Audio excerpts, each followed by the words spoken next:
beaucoup déjà bazaba na nzambe te pour babataka mais babandaka non d'abord na repentance te. Et les gens pensent que c'est dans la bonne Dieu zamo nzambe. Quand tu fais quelque chose d'hypocrisie, tu es conscient de ce que toi tu es en train de faire. Et pas la biso batoro au kosanga na ndima. Mais na kacha motema beke nakosi. Les gens diront molili ya ténèbres décision et na maboko ya yo moko ndikona. Volandi pe na bémission belé bino bobeli bango ti. Parce que l'interview wana na ndoki na sala ebe na kabali juif boy. Après quelques temps akoya resources mais Moto il vit dans la sanctification, il a l'accès d'avoir l'Esprit Saint. L'Esprit Saint c'est l'Esprit de Dieu lui-même. Ce l'Esprit Saint est comme ça que au botami na kati ya famille ya bonzambe. Les internautes nabi ki boze belé tango ba na nzambe nzamba pambola bino bozomi na banda kuna bino bisika nyonso na ba métro na ba balabala na ba place oyo peut-être zo l'examen ngona opona kolanda Universel Congo News TV pona koyoka volume 2 ya mateya oyo nzambe a disposé pona bino to sala continuité esika to sukaki. J'espère boyebi na banza place bozomi bo j'aimer bo s'abonner bo partager émission oyo parce que vous allez très chaud. Donc, nous allons monter sur le plateau comme d'habitude. Nous allons toujours accompagner la bouche de l'Éternel, l'instrument de l'Éternel, le pasteur John Ndiama, à qui je dis bonjour. Bonjour, mon bien-aimé dans le Seigneur.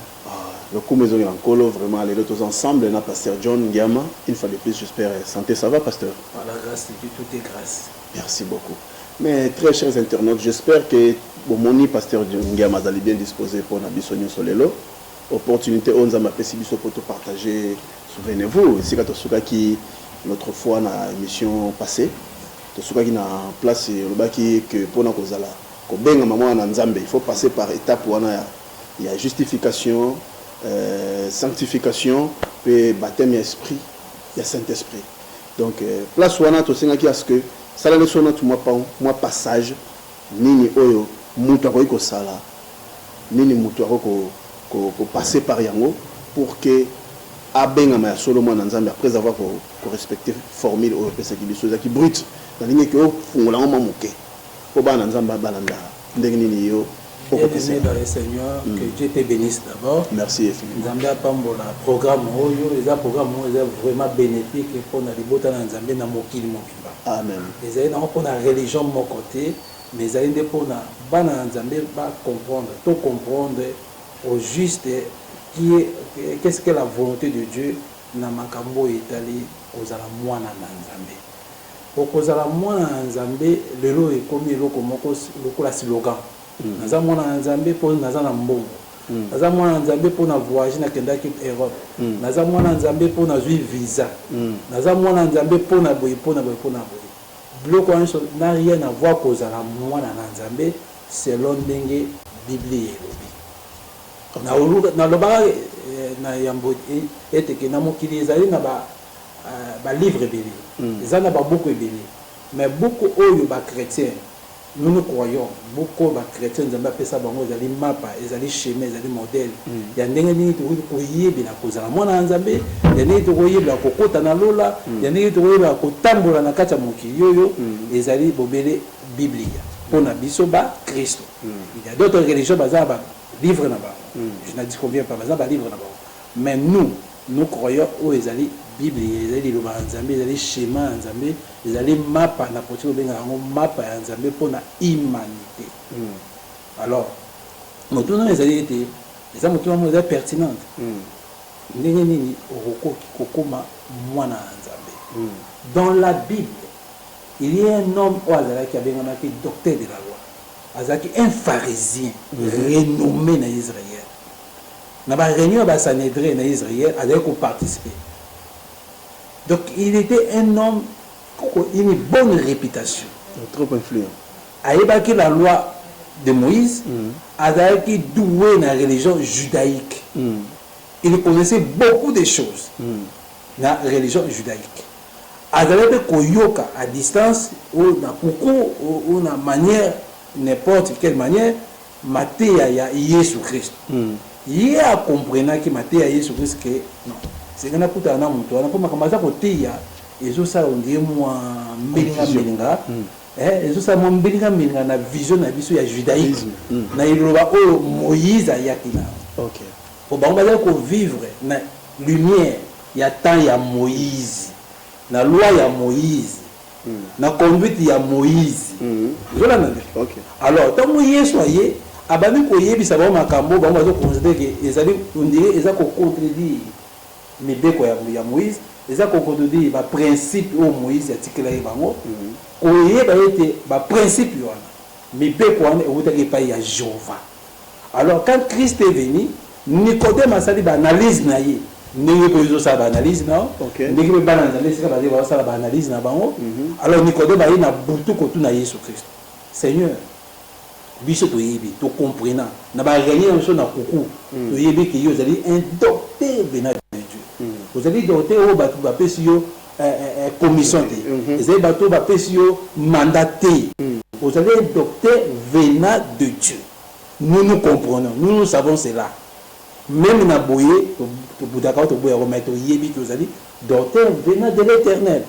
Sikoyo na kutoko sala ndenge ni mutoko sala ndenge ni po mateo zo te yo eza moi mbelinga na kati ya mituna biso. Alors Yesu akemba moko répondre pour Yesu comprendre que préoccupation na kati ya motema ezaki pour la vie éternelle pour na kokoma mwana nzambe na kosala ndenge ni Yesu Christ a répondre Nicodème boy Nicodème tu dois naître de nouveau et c'est gros mbotama ya mibale et c'est tout ce que c'est gros mbotama ya mibale mbotama ya sika.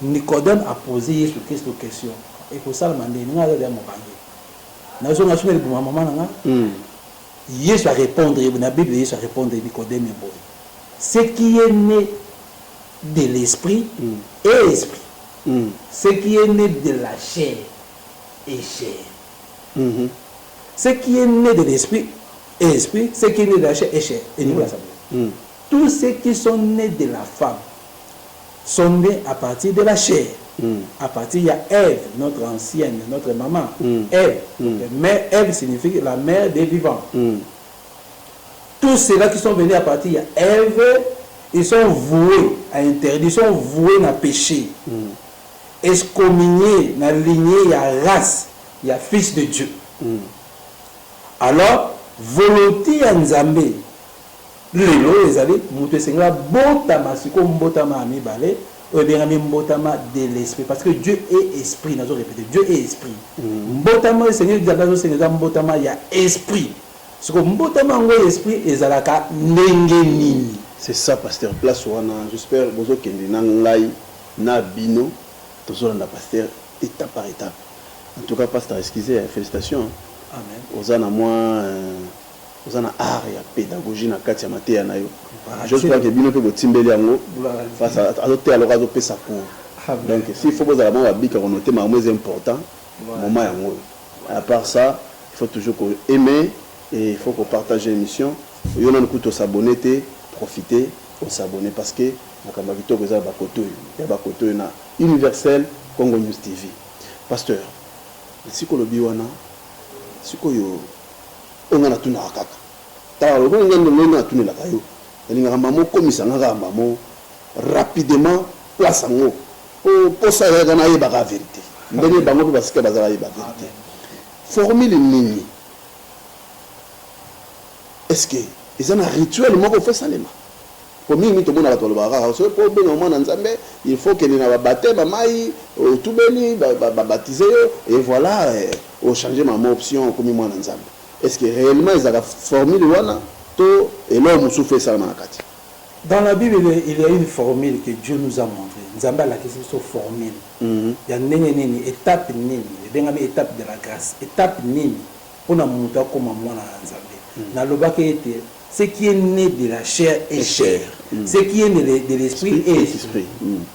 Na chair mutabota maka na naissance normale, naissance à bien, 9 mois dans le maman. Donc biologique. Après, biologiquement, après, parce que c'est Dieu qui a créé même la biologie. Exactement, oui, oui. Nous surtout, c'est Dieu qui a créé. C'est Dieu qui contrôle même la biochimie, même la biologie, même le mathématique. C'est lui qui est grand mathématicien. C'est ça. Aza Charpentier, Aza Nyonso. C'est omniscient. Nous sommes comme. Yende Azaïe. L'original, c'est lui. Nous, les êtres humains, nous sommes comme. Yeah. Il est Dieu. Il nous a fait aussi des dieux. Ok. Donc nous sommes des dieux comme Dieu. Voilà. Mais lui, il est le Dieu. Il est le vrai. L'unique, le véritable Dieu. À sa manière. Mais nous sommes comme. Parce que tout ça, on a gêné. Yeah. À partir de la nouvelle naissance. Ou à la nouvelle naissance. Alors, tous les gens les amis, tous ceux qui procédent les amis, d'abord tu dois croire à la parole de Dieu. Bon noter, hein? Croire. La croyance. Donc on dit mais là le banzam. Parce que dans la Bible, dans Acte D, Acte D, sur le temps du Colombo qui t'a lancé, les gens, après avoir connu comme il y a apôtre Pierre, tant qu'on est mon sort de Kitaki n'a joué à Pentecôte. Bah, qui m'a dit à Pierre, combien de la nation sont tout près de la représentée comme ok.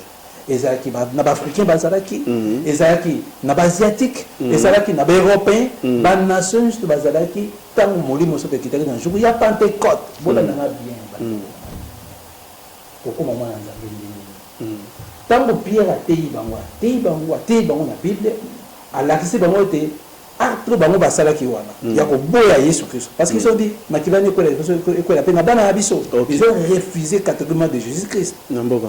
Tandis que il est venu chez les siens et les siens n'ont pas reçu. Baboyi. Alors Dieu a donné le pouvoir na ba o ba ko yambaye ba koma bana na Nzambe. Tu dois d'abord croire. Ko yambaye Yesu Christ, tu dois d'abord croire au Seigneur Jésus-Christ, le Seigneur na yo. Paix sauveur. Ce qu'on dit, c'est que Seigneur peut sauver au bandit, c'est qu'on marche chrétienne. Au communal chrétien, au bandit, c'est qu'on marche chrétienne. Donc, démarche bandit. Vous savez, bandit. Démarche bandit. On dit, après avoir condamné, apôtre Pierre Arobi, répentez-vous. Acte D, 37. Donc, on a point 2. Point 2. Point 1, répentez-vous. Point 1, croire. Deuxième point. Quand tu crois, tu dois te repentir de tes mauvaises actions. Oyo Salaki, avant, on dit Mali le Banjamé. D'abord, il faut le Banjamé. Ok. Sur l'acte sur Salaki, on a avant le Banjamé, tu dois te repentir de tous tes actes-là mauvaises. Ma belle sur Salaki. Comprenons ce que ma belle sur Salaki. Kolongola Zémignon sur Salaki. C'est la makambo, tu dois réparer ça. Parce que la réponse, c'est la réparation. Na monté au salaire mabé, c'est nous réparer. Si vous êtes moi sur l'onglisé, mes pasteurs. Alors, c'est un fais-tu soit pardon. Alors, les n'est pas nan. Et pas mon gars, mon boy, na centre. Zémango ya nan. Moi, ça dit balle bien, moi, si ya. Ah, mon net, mon colosème, moi, sur mes magasins. Pour me souhaiter mon bal l'ongol si na makasi tout moi si pas l'ongol on peut na rebattre. Ce qui mon bal a influencé pour l'ongolazé. Bino se boza ba société. Na mon bal na yo boza ba membre ya nazi. So na na osenga na pardon. Place one. Bino nyo surtout bozali ba coupable, bozali ba nyo ya na kati ya sac moko. Vous allez maintenant demander à Dieu pardon parce que bolongoli vit au nzambe ataki na mokili. Alors vous allez demander à Dieu pardon. Premier pas, la repentance. Ce qui te raconte dans la poche, surtout pour expliquer, là, ça pourrait être plus tard, dans notre émission, organiser. Mais quand on a demandé à Pierre, Pierre les a d'abord expliqué ceci, d'abord la repentance. Ne mettez pas tout à niveau, qui vous savez vraiment ma bête, première passe, d'abord c'est la repentance. Après la repentance, moi, je suis tout le temps dans la Bible, mais on peut savoir la situation de la Bible pour bien mon retard. Acte D, bandit la 36. C'est très important. Il est très important pour la vérifier, mais on peut pas développer à une image, acte D, à partir de 36, pour tout na Pierre. Pierre, n'a pas de tout ça, pour nous sauver, pour tout le monde en royaume dessus, tout le monde Pierre, le docteur Pierre a le et le code docteur Pierre a dit ici, il y a une ordonnance divine. Wow. Recette divine. Alors, les loges, il y a beaucoup de serviteurs de Dieu, beaucoup des enfants de Dieu, baïko adultérar, baïko détruire, recette divine. Donc, recette, on est dans le voilà, autre bien en français, en portugais, recette. Recette. En français, ordonnance. Ordonnance. Médicale. Pour sauver une maladie à péché. Amen. Pour oser la guérir comme enfant de Dieu. Un, ils ont croyance. Amen. Deuxièmement, ils ont repentance. Et troisièmement, la Bible le dit, ils ont baptême na kombo ya Jésus Christ. So, on a combo de Mbangute. Te, na kombo ya Jésus Christ. Na kombo ya Mahomet. Te. Ya Bouddha te. Ya Branham te. Te. Kaka. En dehors, Bible, tout ce que nous allons faire en action ou en parole, nous devons le faire au nom de Jésus-Christ. Le baptême, c'est un acte. On doit le faire au nom de Jésus-Christ. Sauf que on a comme idolâtre. Et les idolâtres mériteront pour le royaume des cieux. J'espère que ma voix est claire. Toujours te manabino nanga elimo. Parce que nous avons pas mal une fois de plus. Parce que clé au fongolio et bâtissinga moi et le comme sika. J'ose croire même bino et bâtissinga le sika. Donc il faut qu'à na combo à Yesu. Amen. Donc si je comprends bien et le quand les doivent compléter partie où il va marquer nul ne peut passer par le Père sans passer par Jésus-Christ. Parce qu'il est le chemin, la vie et la vérité. Il n'y a pas de chose à comprendre. Oui. Parce qu'il y a beaucoup de chemins. Okay. Il y a beaucoup de vérités. Mais le Jésus est la vérité. C'est la vérité mon corps. Qui est Jésus. Chemin, c'est mon corps, c'est Jésus. Bon, il y a ce que c'est mon corps, c'est Jésus Christ. Amen. Amen. Donc, tout, ils allaient s'englober en Jésus-Christ. Sans le baptême na maille. Parce que le baptême d'eau, c'est pour la rémission du péché. Et là, pour le masumu yo salaki wana ezala effacé. Et ça n'a rien à voir avec masumu ya futur. Donc maille aura dissolvant. Dissolvant. Parce que quand tu te réponds, Dieu te justifie. Il y a une première étape, il y a grâce. Au comment justifier. So, aux baptême, on y met engagement solennel. Au continent royaume, au continent n'a pas sur deuxième passe. Deuxième passe, il a dit, au continent vie à sanctification. La Bible dit ceci. Sans la sanctification, personne ne verra Dieu. Vers Dieu, comment on Nzambé, c'est sans la sanctification, personne n'aura l'accès pour mourir mon sang. Bible, oui. Le Saint-Esprit, c'est un don. Dans les alliés, une chose aux alliés imméritée, aux yeux, aux grâce. Donc, Moutou, il s'est repenti bien. Moutou, il vit dans la sanctification. Il a l'accès d'avoir l'Esprit Saint. L'Esprit Saint, c'est l'Esprit de Dieu lui-même. C'est l'Esprit Saint, et vous savez qu'au potami na kati ya famille ya Bonzambé. C'est le Saint-Esprit. Aux vie sur place dans le royaume de Dieu. Merci beaucoup. Mais l'embi sama muke. Na lingo l'embi c'est la vie sama muke. Chaya mama muke le vire l'embi. Amen. Pasteur. La sanctification, la purification, la maille, et là c'est que bah péché nyoso. Oui, le précédent était effacé. Donc nous avons appelé sur seconde chance à comme une nouvelle créature. Donc, et ce n'est pas tellement à partir à main, c'est à partir à la repentance. Ceux qui ont se repenti, Dieu t'a justifié. Parce que justification, il y a justice, justice. Bien sûr. C'est Dieu qui justifie. Dieu a dit ma somme ce que mais par cette formule, il y a beaucoup de maille. Donc, sur la maille, ils ont dit qu'on limite, on s'engage, on limite la vie on continue marche, on voit le don du Saint-Esprit. Sur la deuxième marche, c'est la vie de la sanctification, de la sainteté.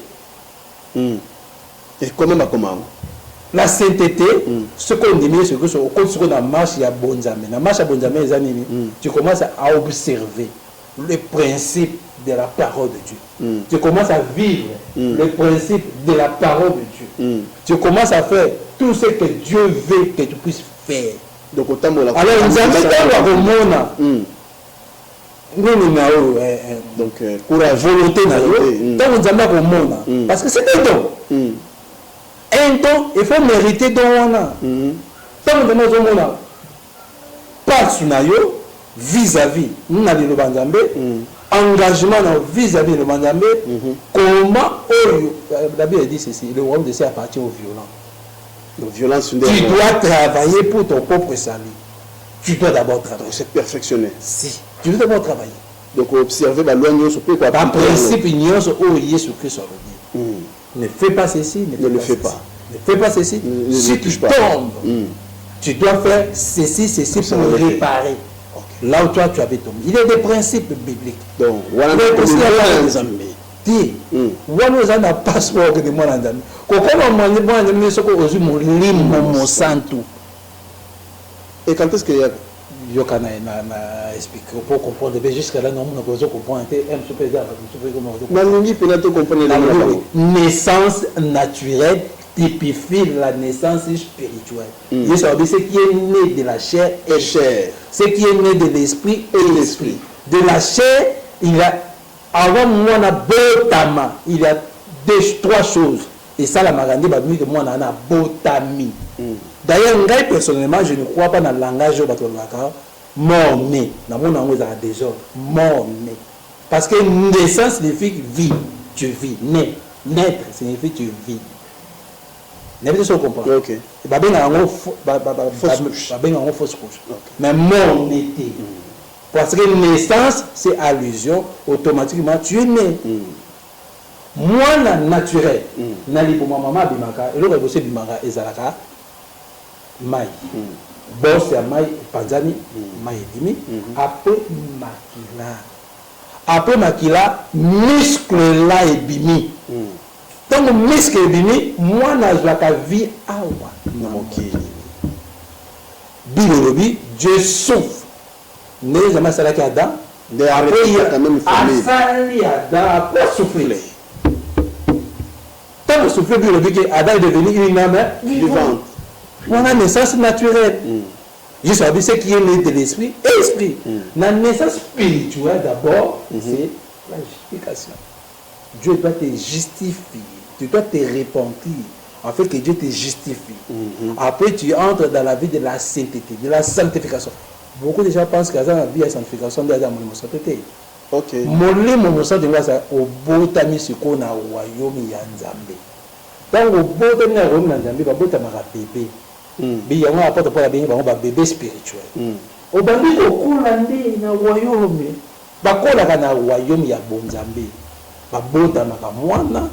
Pour na okoma mwana Nzambe faut ko botama na royaume ya Nzambe dit Jésus. OK. Ce qui est né de l'esprit est esprit.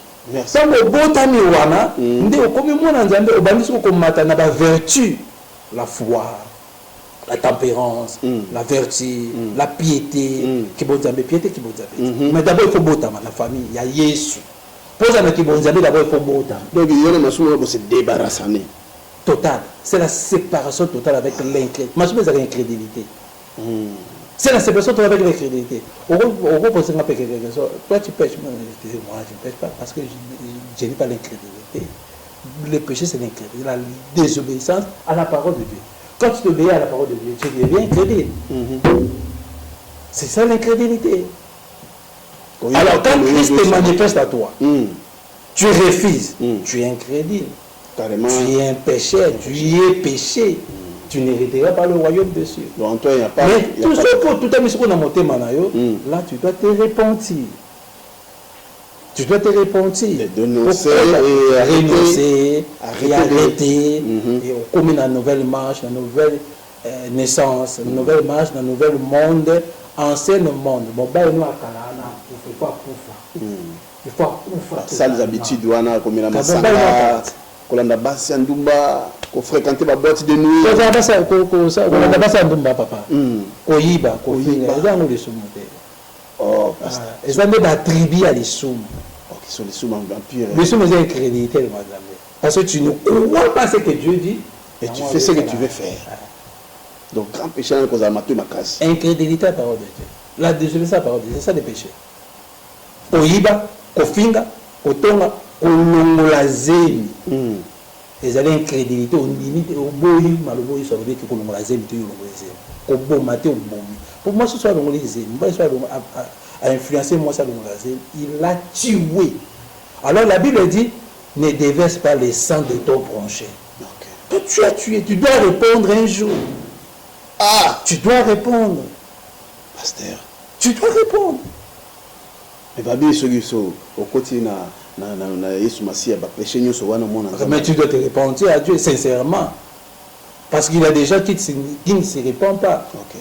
La repentance des larmes des crocodiles. Ils ne se répondent pas. Beaucoup de gens, vous l'avez dit, monsieur,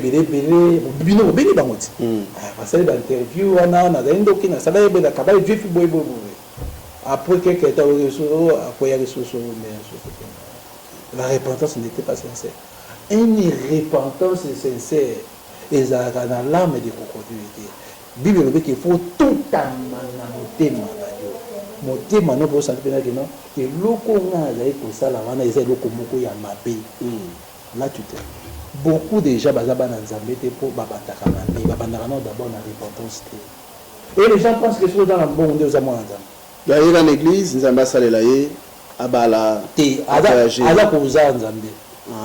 Aza ko za nzambe. Ce que nzambe apesi mo na Jésus veut que azala Seigneur et Sauveur na yo. Seigneur moi ça ne donc, il y a un processus.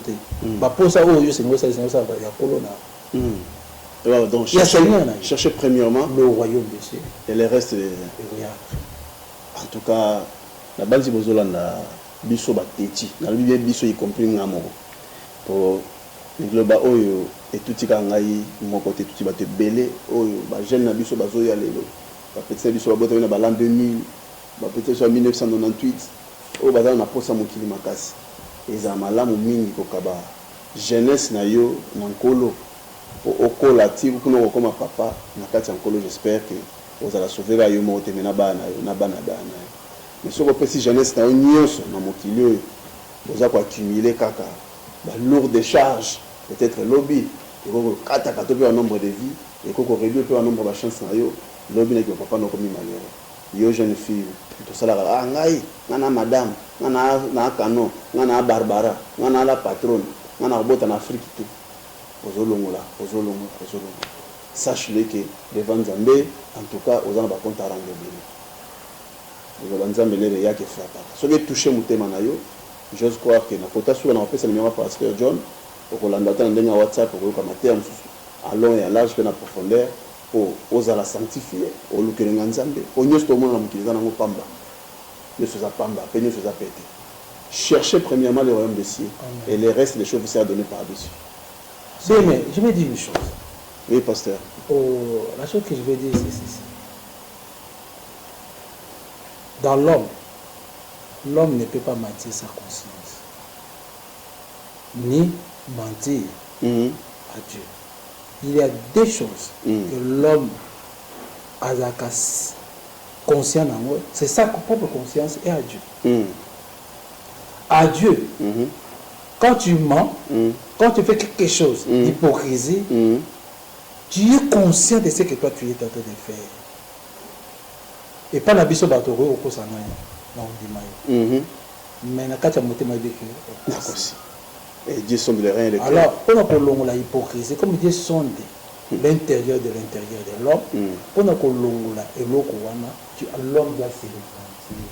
Ils ont abandonné la mauvaise vie que nous sommes entrés, que vous êtes en train de faire.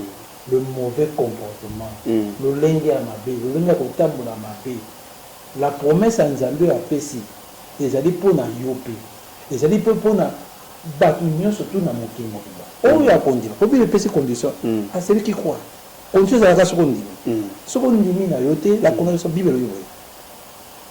Aller dans le monde entier prêcher la bonne nouvelle du royaume. C'est lui-là qui croira. Oh il a conduit. Il vous a sauvé. Celui qui ne croira pas sera condamné. La responsabilité, c'est entre ta propre main. de choisir ce que l'ingio là nzela ya nzambe qui est la vie sur la nzela ya kufa eza nzela ya molili ya ténèbres décision eza na maboko ya yo moko ndeko na nzambe. Merci beaucoup. J'espère que pasteur John ngala pesa ka mbote nzambe apambola yo abakisela yo belé apambola opini koleka. Amen. J'espère bana nzambe boyoki suite et fin. Il y a 2 volumes oyo comment devenir l'enfant de Dieu. Pasteur Azalaki vraiment explicite, Azalaki na cœur ouvert, Azalaki recette à expliquer bino à long et à large.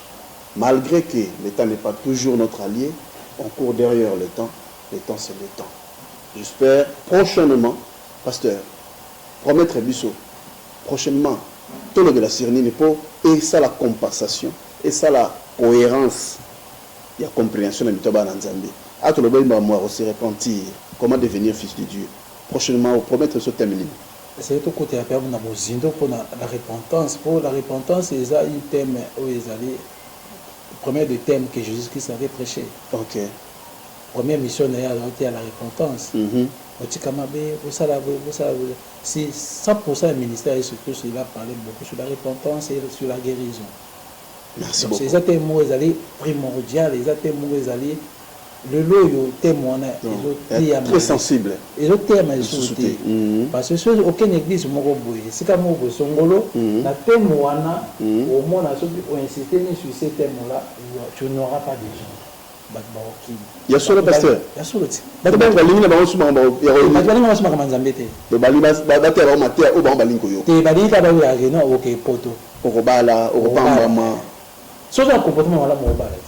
Il y a solo ko so je ne vois na ngola za mbongo na yo ko sa visa no ke Portugal o sa je jamais de Portugal si OK Brésil OK ba OK l'été bah OK ba ça ba j'ai na ba prière non ah merci beaucoup pasteur prochainement tout ça la pena d'auto prochainement zali la repentance to bandi pena sujet munene parce que la okata bitene na bitene et ko kitala moko na domaine moko ya vie oyo na sengi na bino pasteur s'il vous plaît avant na conclure numéro de téléphone les amis.